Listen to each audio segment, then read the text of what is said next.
Assalamualaikum warahmatullahi wabarakatuh. Siang-siang pergi ke kondangan, pulangnya dapat kue ketan. Sebelum kita masuk ke inti bahasan, mari kita saling berkenalan. Izinkan saya memperkenalkan diri. Nama saya Raffi Fadila dengan NIM 2014-1936 dengan dosen pembimbing Dr. Andes Muhammad Iman Nugroho, AKMAK. Saya ingin mempresentasikan hasil sidang skripsi saya yang berjudul Pengaruh Profitabilitas Likuiditas Struktur Modal terhadap Nilai Perusahaan pada Perusahaan Manufaktur Subsektor Farmasi yang terdaftar di Bursa Efek Indonesia tahun 2019 sampai 2023.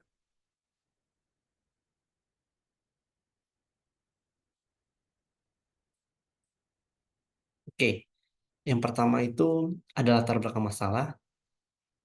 Yang pertama, perusahaan dituntut untuk meningkatkan kinerja perusahaannya agar mampu bertahan dalam persaingan di masa pandemi yang terjadi pada saat ini. Lalu, harga saham mencerminkan baik buruknya nilai suatu perusahaan. Yang ketiga, menurut menurut penelitian Saputri dan Giovanni, profitabilitas berpengaruh positif dan signifikan terhadap nilai perusahaan. Namun, berbeda dengan Okrewati dan Malia yang menyatakan profitabilitas tidak berpengaruh terhadap nilai perusahaan. Lanjut, yang keempat, menurut penelitian dari Yanti dan Darmayanti, likuiditas itu berpengaruh positif dan signifikan terhadap nilai perusahaan. Namun, tidak sejalan dengan penelitian yang dilakukan oleh Saputri dan Giovanni yang menyatakan likuiditas berpengaruh negatif dan signifikan terhadap nilai perusahaan. Yang terakhir, menurut dari Saudara Yanti dan Darmayanti, struktur modal berpengaruh positif dan signifikan terhadap nilai perusahaan. Namun, berbeda dengan saudara Stuninggati dan Yuniarti yang menyatakan struktur modal ini berpengaruh negatif dan tidak signifikan terhadap nilai perusahaan. Lalu ada rumusan masalah. Rumusan masalah ini berisi tentang apakah terdapat pengaruh profitabilitas terhadap nilai perusahaan di subsektor farmasi yang terdaftar di Bursa Efek Indonesia pada tahun 2019 sampai 2023. Yang kedua, apakah terdapat pengaruh likuiditas terhadap nilai perusahaan di subsektor farmasi yang terdaftar di Bursa Efek Indonesia? Yang ketiga, apakah terdapat pengaruh struktur modal terhadap nilai perusahaan di subsektor farmasi yang terdaftar di Bursa Efek Indonesia pada tahun 2019 sampai 2023? Lalu yang terakhir, apakah terdapat pengaruh profitabilitas, likuiditas, dan struktur modal secara bersama-sama terhadap nilai perusahaan di subsektor farmasi yang terdaftar di Bursa Efek Indonesia pada tahun 2019 sampai 2023? Dalam skripsi saya ini saya menggunakan dua teori, yaitu teori keagenaan dan teori signal. Kita bahas yang teori keagenaan dulu. Teori keagenaan adalah dasar teori yang mendukung praktis bisnis di perusahaan yang digunakan saat ini. Teori tersebut berasal dari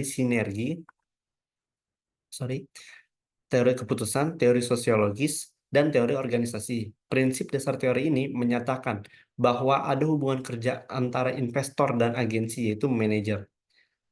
Yang kedua, yaitu yang teori signal. Teori signal merupakan teori yang mengulas fluktuasi harga di dasar pasar modal sehingga mempengaruhi keputusan investor. Teori signal diungkapkan pertama kali oleh Spence di tahun 1973 yang mengutarakan bagaimana perusahaan mengirimkan sinyal kepada kepada pemakai laporan keuangan.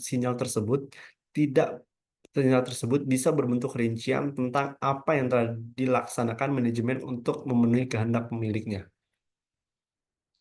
Lalu ada kerangka pemikiran. Kerangka pemikiran ini eh, di dalam rangka pemikiran ini ada profitabilitas, likuiditas, struktur modal yang berpengaruh ke nilai perusahaan.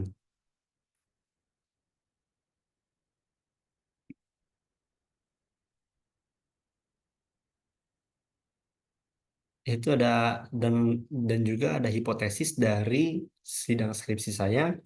Hipotesis yang pertama ini profitabilitas berpengaruh terhadap nilai perusahaan. Yang kedua, likuiditas berpengaruh terhadap nilai perusahaan. Hipotesis yang ketiga, struktur modal berpengaruh terhadap nilai perusahaan. Yang keempat, hipotesis profitabilitas, likuiditas, dan struktur modal berpengaruh terhadap nilai perusahaan. Metode penelitian yang saya pakai ini ada variabel independen dan variabel dependen. Variabel independennya ini profitabilitas, likuiditas, struktur modal. Variabel dependennya ini yaitu nilai perusahaan.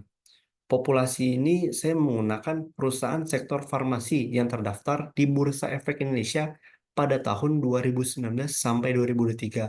Sampel yang saya milikin yaitu ada 10 perusahaan yang sesuai kriteria. Lalu ada rancangan analisis. Metode yang digunakan dalam regresi data panel ini ada tiga, yaitu pendekatan Common Effect Model atau yang bisa disingkat dengan CEM. Lalu ada Random Effect Model yang bisa disingkat dengan RAM. Lalu ada pendekatan Fixed Effect Model. Lalu yang ketiga, lalu ada uji yang digunakan, yaitu ada tiga uji, uji Chow, uji Hausman, dan uji Lagrange Multiplier. Analisis dan pembahasan hasil penelitian.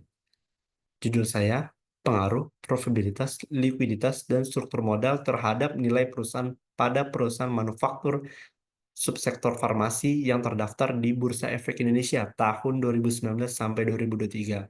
Data panel yang digunakan dalam penelitian ini terdiri atas tiga model, yaitu Common Effect Model, Fixed Effect Model, Random Effect Model, yang selanjutnya akan dilakukan uji berpasangan untuk masing-masing model.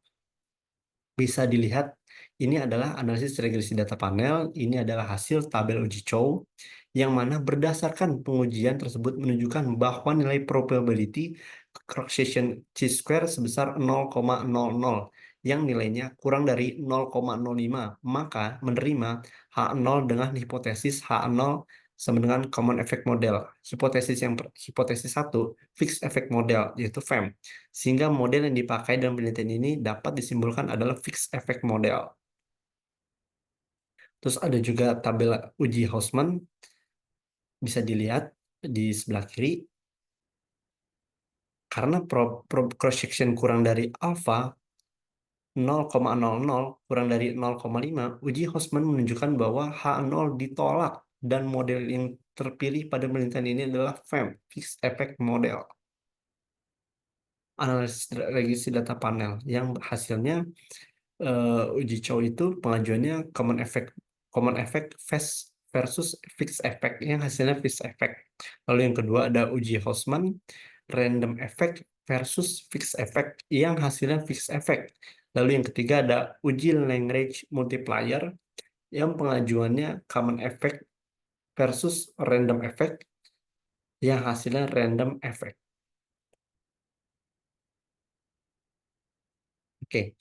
Di sini bisa dilihat dari analisis regresi data panel, ini adalah hasil regresi fixed effect model. Bisa dilihat ada A, B, C.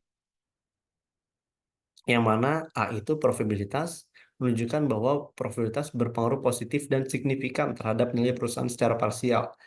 Yang B itu likuiditasnya tidak menunjukkan bahwa likuiditas tidak berpengaruh terhadap nilai perusahaan secara parsial. Yang ketiga itu ada struktur modal dengan T hitung kurang dari T tabel, yaitu 0,157.270 yang kurang dari 1,69552 serta probabilitas lebih dari 0,05 yaitu 0,8759 lebih besar dari 0,05. Hal tersebut menunjukkan bahwa struktur modal tidak berpengaruh dan tidak signifikan terhadap nilai perusahaan secara parsial. Oke, kesimpulannya ada 4. Yang pertama, variabel probabilitas ini berpengaruh terhadap nilai perusahaan pada perusahaan manufaktur subsektor farmasi yang terdaftar di Bursa Efek Indonesia. Yang kedua, likuiditas ini tidak berpengaruh terhadap nilai perusahaan pada perusahaan manufaktur subsektor farmasi yang terdaftar di Bursa Efek Indonesia. Yang ketiga itu ada struktur modal juga yang tidak berpengaruh terhadap nilai perusahaan pada perusahaan manufaktur subsektor farmasi yang terdaftar di Bursa Efek Indonesia pada tahun 2019 sampai 2023.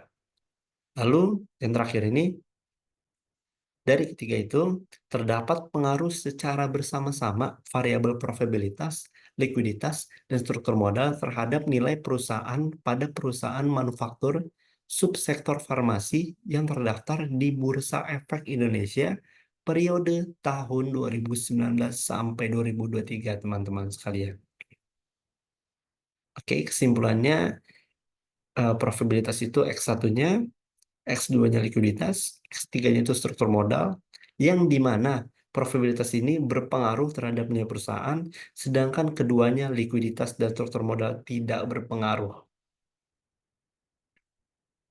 Oke, saran bagi perusahaan setiap tahun bagi perusahaan untuk memajukan kinerja keuangan maupun kinerja manajemen secara totalitas untuk meningkatkan kepercayaan investor terhadap perusahaan, mengelola modal yang ada untuk kegiatan yang dapat mendongkrak nilai perusahaan dapat membantu meningkatkan kinerja perusahaan.